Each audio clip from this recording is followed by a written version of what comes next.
seriousness, this flashlight is kind of annoying to hold. I don't imagine myself holding this for an entire video, so I'm going to put this down and get back to my regular lighting. Alright, this is a little bit better. Hello everyone, and welcome to Samantha Whispers. So like I said in the beginning of this video, I'm going to be reading some scary and spooky stories from Reddit. All of these stories come from the Reddit page nosleep, so that's where all of these stories are or were posted. So all of the stories that are posted in nosleep are all really spooky, unnerving stories. It's a place where people can post spooky, scary stories like the ones that I'm going to be sharing with you all today. I did reach out to all of the authors from all of the stories that I'm reading today to get their full permission to read their stories in this video, so I will link the links for the original posts down in the description box below and any other relevant information about the authors in the description box below. Alright, before I get into the first Reddit story, I am actually going to be putting on some glasses. So I recently just learned that I need to wear glasses, which is super strange. I've never worn glasses my entire life, but I learned I needed to get glasses, so I figured for this video, since I'm reading a bunch of stories, not only will this help me read better, but it does kind of give like a storyteller vibe, so let me put on my glasses right now. And let's get started with the first Reddit story. So this first Reddit story from No Sleep is called I Just Enrolled in a New High School. The principal emailed me a strange list of rules to survive, and this was originally posted by the user Mysterious Llama 1. My name is Anton, and I'm currently a student at Horizon High School in Springfield, Illinois. My parents are both Ukrainian immigrants who immigrated to the United States when I was only 2 years old. I, now being 16, had gone to school in Chicago since kindergarten, but with my family's recent move to Springfield, I had to begin going to a new high school. Thankfully, we moved during the summer, so there would be no complications with moving schools mid-year. I was excited at first. A whole new town, a new school, new friends, new teachers. I hadn't felt that way since we moved from Ukraine 14 years ago, but I was too young to remember that anyways. If I could go back in time, I'd do everything possible to prevent my parents from moving, prevent my dad from getting that new job, prevent everything. But there's no time machine. I'm stuck in this hole for another 3 semesters unless my parents move again. My school year began on August 19th, which was only about 2 weeks after my parents and I finished moving into our new home. School hours also took place during night from 8 p.m. to 3:30 a.m., which seems strange to me, but also exciting. I always thought school at night would be fun. 2 days before the year started, on August 17th, I received an email from my new principal. Hello, Anton. We're glad that you chose to enroll in our school, and we're thrilled to meet you in a few days. Since you're new to the school, you're unaware of our rules we have. Attached is a list of rules to follow for your safety.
multiple students have eaten this meatloaf before, and none of them have been seen since. Rule 3. If you open your locker and the inside is lined with red satin, close your locker and go to the principal's office. Any locker with this internal lining is not a locker, but a portal to an unknown dimension. Rule 4. If the moon suddenly turns red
his shout. It's been 4 years since I went to that school. I'm now going to college at a regular school in Pennsylvania, but I'll never forget the 2 years I spent at Horizon High School.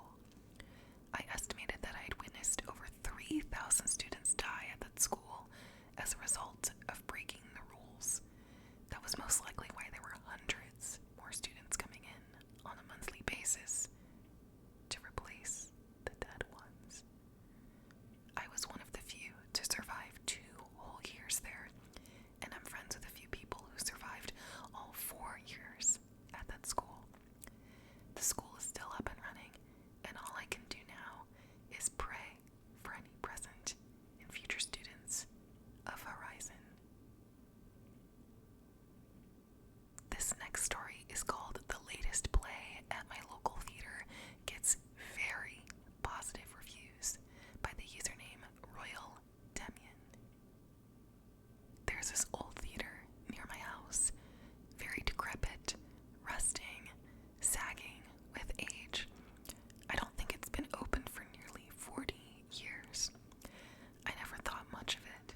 There are a lot of abandoned buildings in the part of town I live in. At least I didn't, until it happened. One day I was driving past the theater when I noticed it. The rust and decay had been cleared away. The theater bore a fresh new coat of jaunty red paint. The marquee was lit up with lights so bright they nearly blinded me and bore the words, "The Great Show, 8 o'clock p.m. I was surprised, to be sure. I had driven past that theater nearly every day, and I hadn't even seen a hint of any sort of restoration. Did someone do this all in one night? It was unlikely, but that seemed like the only plausible explanation. While I was surprised, I wasn't considering attending the show. I've never liked the theater, not even a bit. I wasn't planning to give it any more thought. I hadn't given it any more thought until one of my coworkers went up to me one day on my lunch break. "Hey," he said. I was surprised. I had barely spoken to this guy before. I don't even think I knew his name. Hi, I asked, a little confused. "Have you seen that play at the theater?" "No. Why?" I responded. "You definitely should go. It was a life-changing experience. Every part of it was completely perfect." He was acting weird, but the rave review had piqued my interest. "What's it about?" He froze. I could see the smile fall off his face. He said. I was starting to get a little nervous. I wondered if he was playing a joke of sorts on me, but I didn't think so. I could see him frantically searching the crevices of his mind, looking for an answer. "I don't really remember," he admitted after a minute, "but I did enjoy it a lot. That's all you need to know." Then he walked off. I had to pass the theater to get home from work. It looked the same as before, but this time I got a bad feeling about it. Things continued on for a couple of days. It seemed like everyone I met was singing the praises of this show. When I went online, I found hundreds of reviews, all saying that the play was life-changing and revolutionary. Yet I couldn't find anything saying what the play was actually about. Not anywhere. It was never mentioned in the reviews, and anyone who I asked in real life couldn't remember. I didn't know it at the time, but this was tame compared with what was to come. The next thing I noticed was changes in my coworkers. It started with the first guy who had approached me. I noticed he became paler. His eyes were reddening, and his hair started to gray and even fall out in some spots. He was at his desk, but he barely seemed to be working. He was just tapping on the keyboard absentmindedly. I looked over his shoulder, and it seemed like he was just typing nonsense, a slurry of random characters and punctuation marks. I tried to approach him. "Hello," I called. The typing stopped. Slowly, he began to swivel his office chair around to face me. From up close, I could see how much worse he had become. The bald spots on his head, which had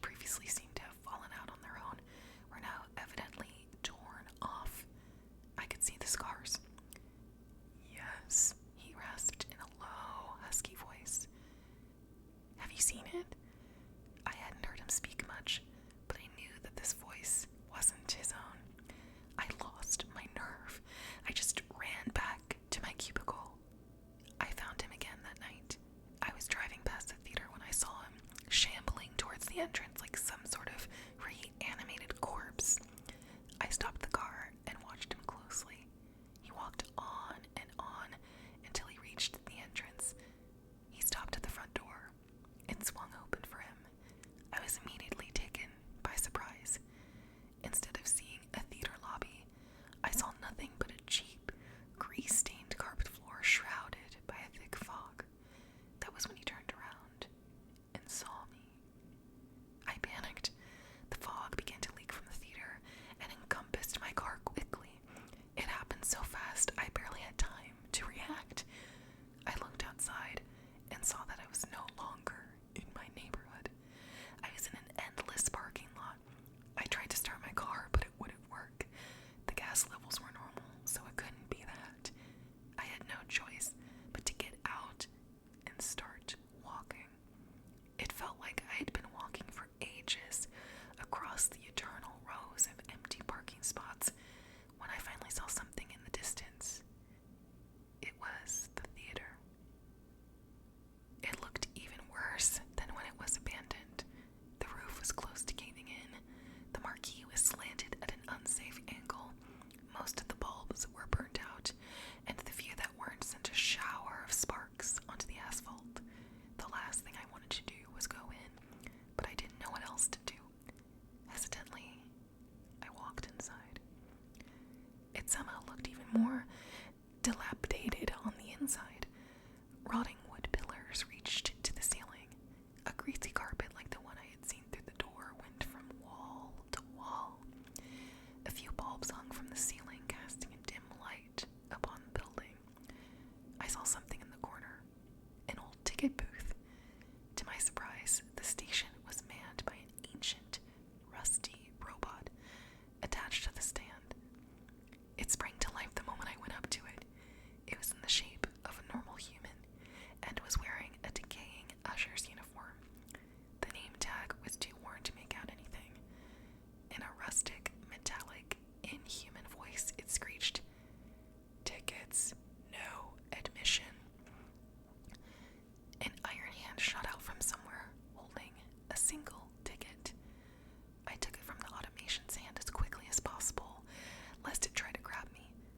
transformation was impressive. The Pullman looked as glamorous as the day it first opened. My boss took special care to keep the decor as accurate to the era as possible while adding modern touches. It worked. The local press went gaga for the restoration, and soon the Pullman was filling up with travelers from all over the country. The shift in the population of the surrounding area had happened. As always, working class people were priced out of a place they had lived in for decades as rich white yuppies moved in.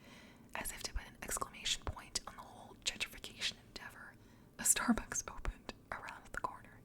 While the Pullman filled with new staff, there were a lot of holdovers from the previous regime. My boss thought these people knew the hotel at its worst and deserved to see it at its best. I found that touching. That was something they didn't have to do, but it engendered goodwill to the mostly new staff. The first 3 months went smoothly. I loved the night shift, and the crew was great. We all got along and kept the Pullman humming. I generally loved my night security crew. A few were holdovers from the other owners, and we just clicked. They had hundreds of stories from their time surfing at the Flophouse. Some wild shit happened in the old Pullman.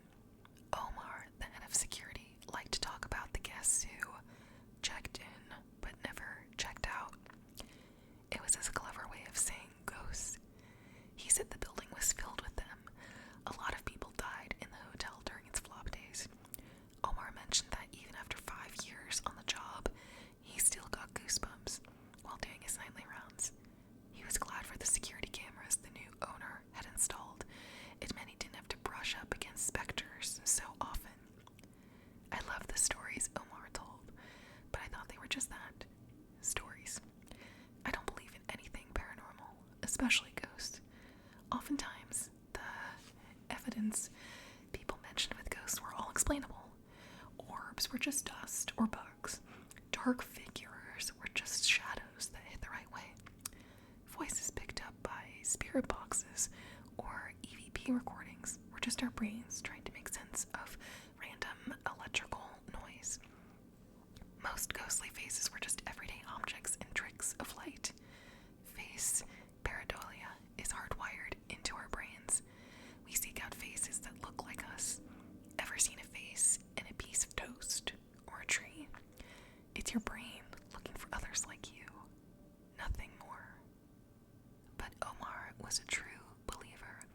He told me about all the times he saw strange shit in the hotel. There was the time he saw a disembodied hand open the emergency exit door on the 2nd floor, or the time he heard what sounded like people laughing in the empty downstairs boiler room. My favorite was the time he was climbing down an access ladder in the basement and saw a face staring at him in the room below. Bro, I damn near shit myself when I saw that face. I shot up that ladder faster than a fucking rocket. As I said, Omar had a million stories about the Pullman, and he loved sharing them with us during downtimes. But while each story was different, they always started the same way. It's a cold spot. That's when you know they're there, he'd say, shaking his head. That's when I bug the fuck out before someone shows up and haunts my ass. I told him it was probably just our ancient AC system acting up. While the old Pullman had been a ghost haven, nothing out of the ordinary had happened since the renovations. Like the transients, the spirits had seemingly moved on. Apparently, we had thrown them out with the old rotted furniture. Omar said he was shocked things were quiet, but he didn't believe they'd stay that way. They'll come back. Believe that. I didn't. One of the things I had taken to doing about halfway through my shift was to walk the hotel. For one, it was nice to leave my office and stretch my legs. Secondly, it was good to have non-security employees walk the floors, so people know someone is always around if they need help. Finally, you really get to know your hotel when you walk the grounds. All the little alcoves and hiding spots, places where you can add a vending machine or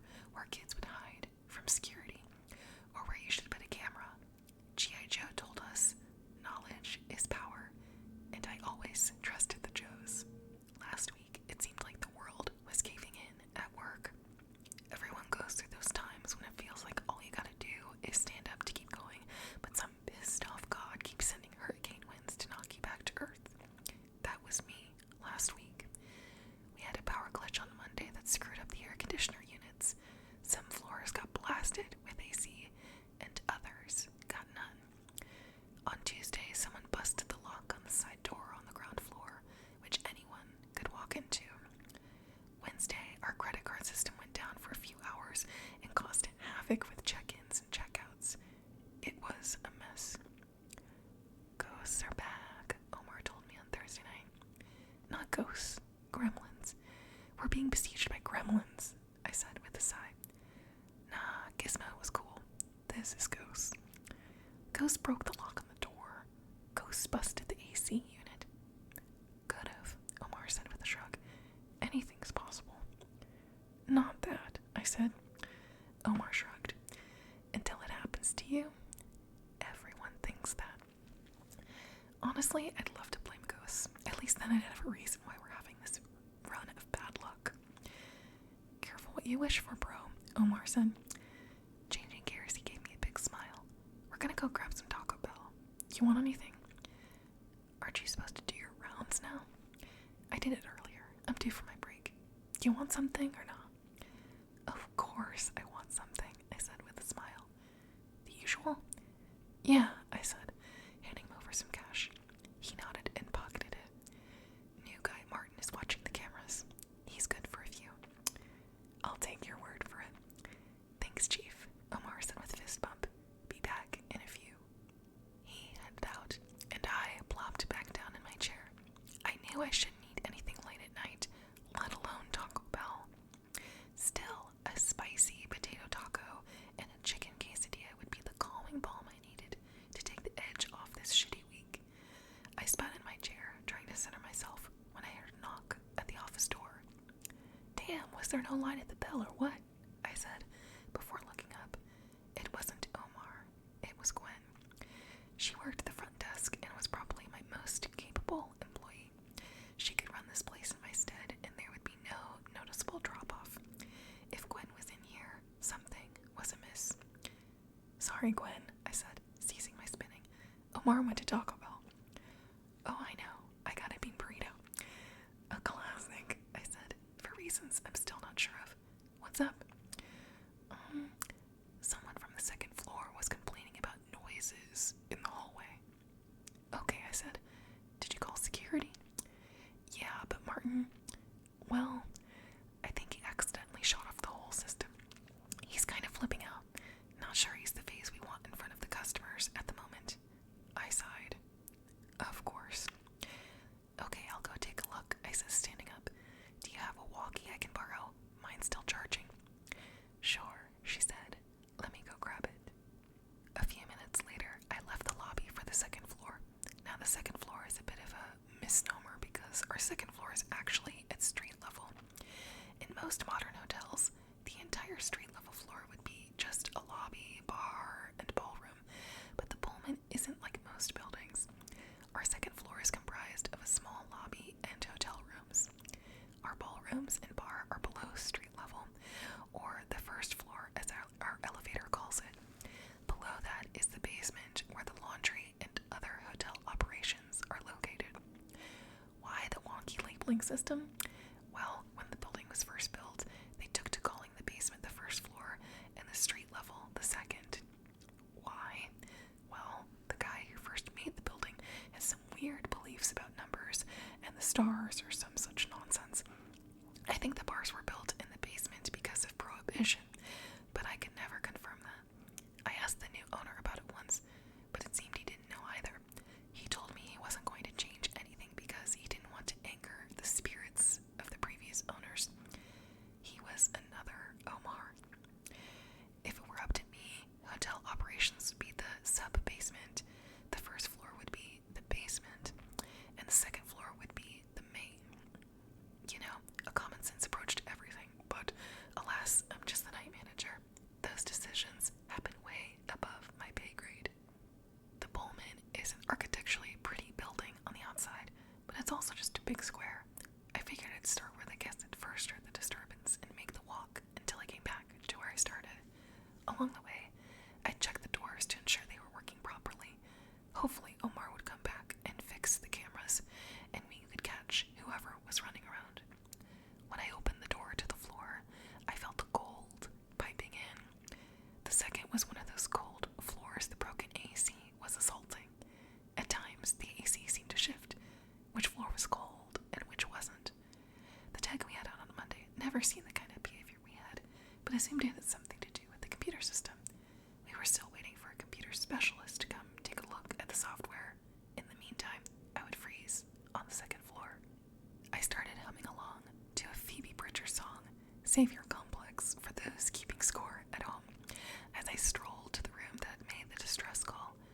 hesitated to knock on their door, but I knew they were still up.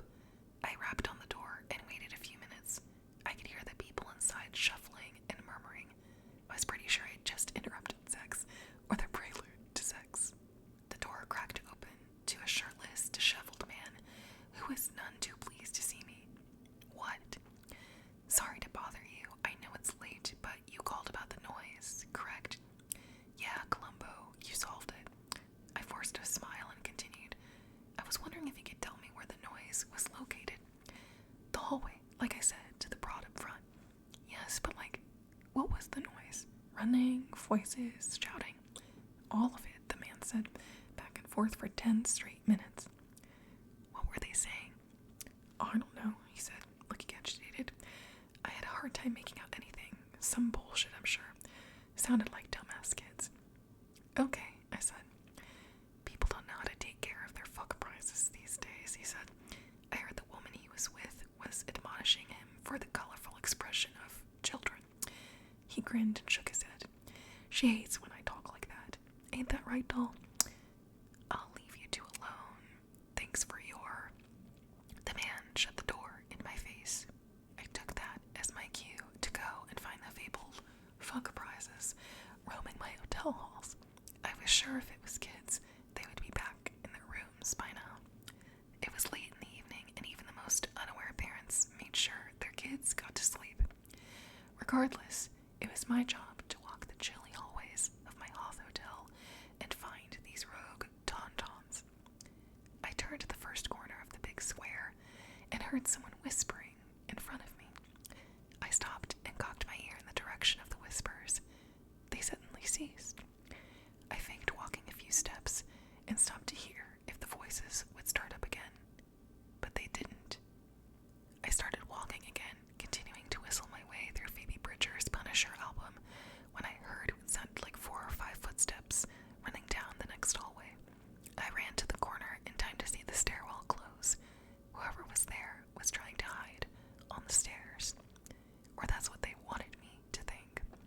This wasn't my first rodeo, and I knew kids always tried to pull a fast one on adults, especially adults that were in an authority position. I suddenly shuddered at the thought that I was considered an authority figure. I felt my youth tip over and start to spill out of me at that moment. Just then, from the door at the end of the hall, I saw a figure move. Now these doors lead to the outside and are made with frosted glass, so I couldn't make out details, but I believed it was probably some of the kids trying to do an end around. The game was on. "Is Omar back?" I asked into the walkie. Static, and then I heard the unsure Martin respond. "He's not. He's, in the bathroom, I think." "Martin, I know he went to Taco Bell. You don't have to cover for him." "Oh," the voice came back. "Then no, he's stuck behind a lady he thinks is ordering everything on the menu." "Great," I sighed. "Any chance the security cameras are up and working again?" After I accidentally turned them all off, or whatever, I'd feel better just waiting for him," Martin said. "Sorry, boss. I just don't want to make things worse." "I get it," I said. "Just let me know when Omar gets back, okay?" "Will do," he said. I looked up at the frosted door at the end of the hall and stared it down. If they had made it outside, they could only get back in through the lobby. These doors locked behind you. I would have called Gwen to tell her, but I was holding her walkie. I was sure she'd noticed a gaggle of kids walking in at this hour. I glanced over at the door to the stairs. I knew I should probably check the stairwell because there was a good chance they had darted down the stairs to hide. I would have if I was a kid and someone was following me. I was just about to swing open that door when I suddenly remembered another spot they might be hiding that was closer. About 10 feet from me was a small alcove where we kept the ice and vending machines. I can't tell you the number of times I've found someone behind the machines trying to vape or get frisky during the night shift. A few times, Omar has found a former guest of the old Pullman trying to break into the vending machines. They wait by the outside doors for smokers and dash in before the door closes. There was a fair to good chance that's where they were. However, if they were clever and their kid radar worked, they'd spot an even better place to hide. Behind the machines is a hatch for a small crawl space. It's an access spot for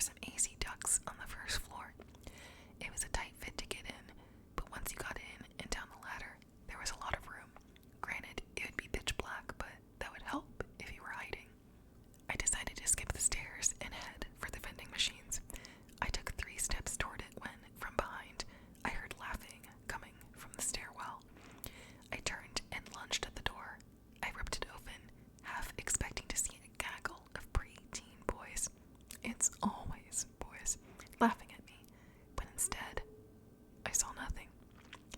I checked behind the door and even under the landing on the first floor, but I didn't see hide nor hair of anyone. I was stumped.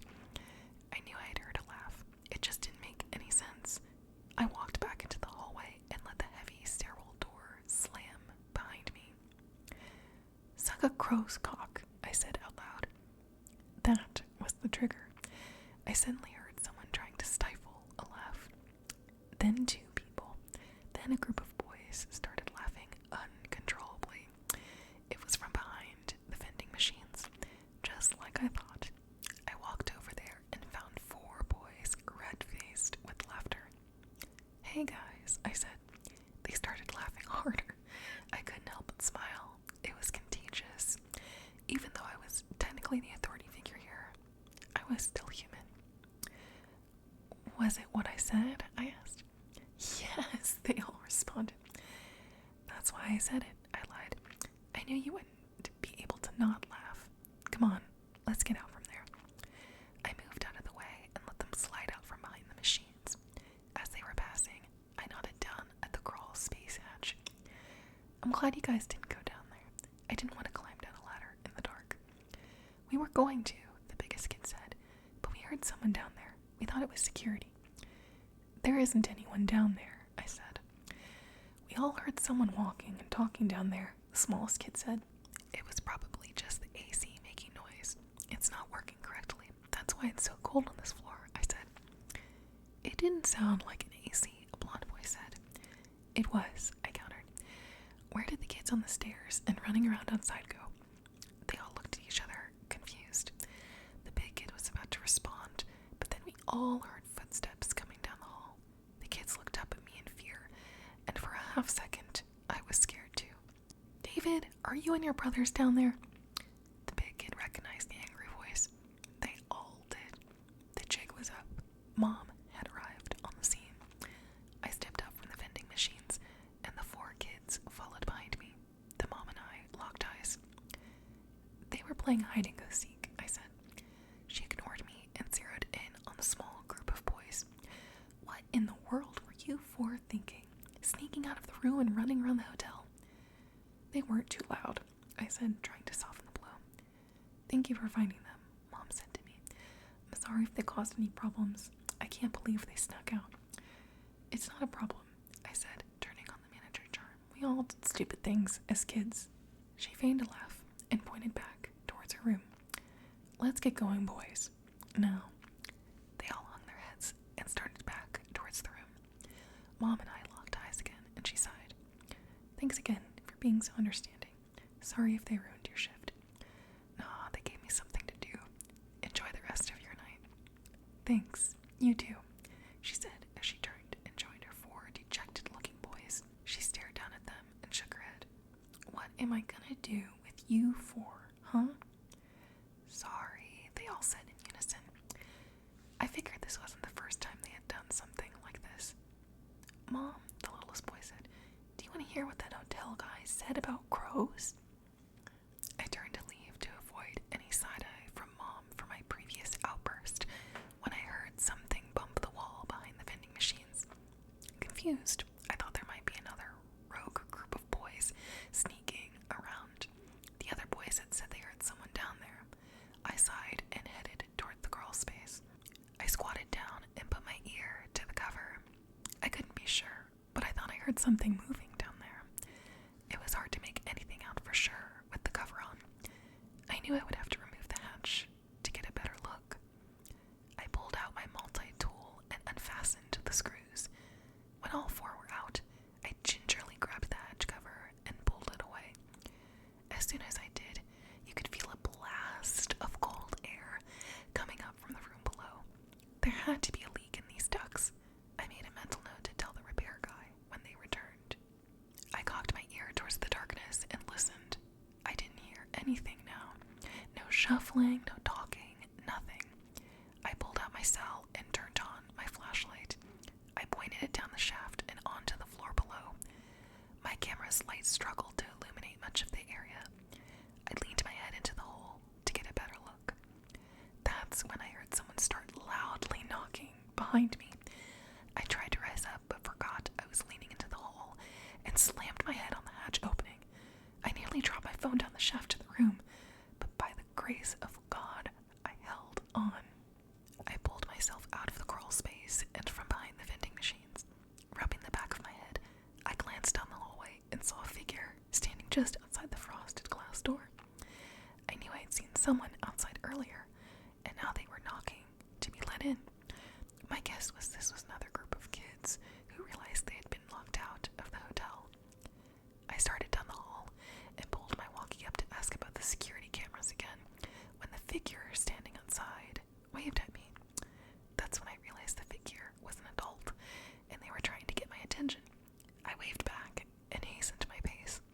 Someone probably went outside for a smoke and forgot their key. As I said, it happens all the time. I got to the door and cracked it open. There was an older woman. I picked her in her mid-50s, standing outside with an embarrassed look on her face. She was wearing vintage clothes that were out of style, but looked right on her. She had blonde hair with gray streaks and the most piercing green eyes I'd ever seen. Her face was cherubic and pleasant, but you could see the red of embarrassment coloring her cheeks. "Hey there," I said, opening the door wide to let her in. "I got turned around," she said, walking in. "Thank you for helping me." "No problem. Did you forget your key?" "Yes," she said. If I had a dime for every time someone stepped outside for a smoke and forgot their key, I could retire. "I'd love to retire," she said with a faint smile. "What do you do, if you don't mind me asking?" From behind me, the door to the stairwell slammed shut. I spun around, hoping to catch who was playing on the stairs, but I didn't see anyone. There might still be another group of kids out here. "Is this the Pullman?" the woman asked. "Yes," I said, confused. "Looks so different." "We just went through major renovations," I offered. "Have you stayed here before?" "Oh, yes, many years ago. We tried to keep the charm of the old place, but updated. How did we do?" She didn't respond at first. I thought maybe she hadn't heard me, but when I looked at her, she looked lost. Like I could see her eyes, but they were dulled. I wondered if she had a mental illness, and maybe was off her meds. I knew the state-run hospitals made a habit of dropping off discharged patients in this area. "Are you feeling okay?" I asked, softening my voice. That question didn't seem to penetrate her shields either. I was about to call for help when she finally stopped drifting and righted her course. "I've seen so many things," she finally said, not breaking her gaze with mine. "So many horrible things." Drugs. She was probably on drugs as well. It made the most sense. She said she was familiar with the Pullman, but hadn't been here in a while. Maybe she used to score at the old place and had been away for a time. I had to be careful because you never know how an addict might respond, especially if they were mentally ill and off medication. "Hopefully not here," I said in as light a tone as I could muster. "There are so many dark things here," she said, looking lost again. "I feel drawn to them. It's why I stay here." "Is there someone I can call to help you?" She started laughing. It came on small, like a joke that took a minute to land, but then grew into a full-on fit. She doubled over and held her stomach and laughed. I took a step back and started scanning the hallways for some help or a way out of there. Then she stopped, as if someone had flipped a switch. She looked at me and shot me a worm smile. "Is Wallace still here at this time of night?" I don't know of any Wallace that works here," I said. "Did he used to work at the hotel when you used to come?" "He owned the place." I had known of the names of the previous two owners, and neither was named Wallace. I wasn't sure if anybody who had ever owned this place was named Wallace. I was sure I was dealing with a mentally unwell person at that point. I wanted to ensure they got the help they needed, but I also needed to get them out of my hotel before something bad happened. Bad PR could kill a new place as quick as a bullet. "Maybe we can see if we can find him in our directory up front," I said. "Can you follow me to the lobby?" "So many people died here," she said. "Wallace hurt so many people." I didn't know what to say. While my brain searched for a response, I heard the squawk of my walkie coming to life. Hey boss, what's going on? I pulled up my walkie and smiled at the woman. Give me a second. I told her before I took a few steps away, turned my back to her, and pressed the button to respond. About time you got back, Omar. Blame Taco Bell. Who are you talking to? Someone that may or may not be a guest in the hotel. I might need you down here to help. Boss, what are you talking about? What don't you understand? You see us, right? You fix the security cameras? Yeah, but... So, what are you confused about? I need help with this lady. She may be lost or... I whispered. Mentally ill or on drugs or something. She seems out of it. I'm afraid she might get... Omar cut me off.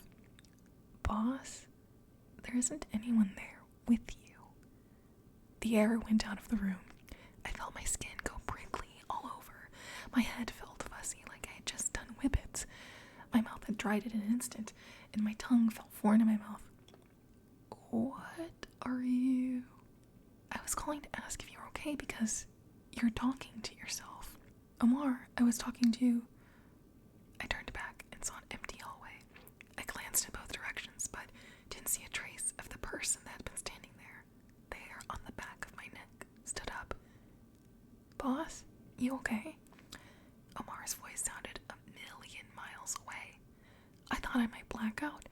None of this made sense. My legs started to wobble, but I caught myself. I looked around again, but it was futile. I was alone in the hallway. There are so many dark things here, I heard a disembodied voice say. It sounded like it was coming from all around me. Then, right next to my ear, the woman whispered, so many people were hurt. Then I heard footsteps run down the hall away from me. Not just a pair, but what sounded like dozens. They pounded on the ground, sounding like a herd of elephants on the march. Then I heard the laughter again. I stood frozen in place, unable to process anything. I heard a room door whip open and saw the pissed off man I spoke to earlier come bursting into the hallway. He was completely naked, and it was apparent his good time had been interrupted. But now he had a look of murder in his eyes. He saw me at the other end of the hallway and yelled, "Catch these fucking kids and keep quiet. I'm trying to ball my old lady in." Just then, he was violently pushed back into his room by some unseen force. Something cackled as the naked man tumbled to the ground. His door slammed shut by itself, and I was sure he wouldn't come back out. Or at all, if I'm being honest. The vending machine suddenly tipped over and slammed into the ground with a glass shattering crunch. I saw the cover to the crawl space opening fly out and slam into the opposite wall. Oh shit, I heard Omar say, but I didn't hear anything else. I dropped the walkie and took off in a full sprint in the opposite direction. I didn't stop running until I hit the security office. Omar was smiling as I walked in. I told you, he said, pointing at the screen. This place is haunted as fuck. I watched the footage and saw what Omar had told me about. I was standing alone in the hallway, talking to no one. I felt sick to my stomach. I decided to take the rest of the shift off. I went home and stayed up for the rest of the night, afraid to sleep. When I felt better, I started looking into the hotel's past. Turns out the original owner of the Pullman was an eccentric named Wallace Hosea. He made his money in the whiskey trade and liked to imbibe himself. The problem was he turned mean when he drank. When Prohibition hit, he poured his money into the hotel, but never let his liquor connections go. Rumors were that he was mobbed up, and the Pullman was used as a final destination for many men and women who ran afoul with gangsters or Wallace himself. One of his alleged victims was his mistress. I saw a photo of her. It was the woman I spoke to that night. When I take my walks around the Pullman now, I do it when Omar does his rounds. Not that two people would be able to do anything if a ghost appeared and got violent, but we Americans love the illusion of safety. Even though my rational brain has a hard time accepting there are ghosts in this world, I know what I went through. I saw, spoke, and interacted with a person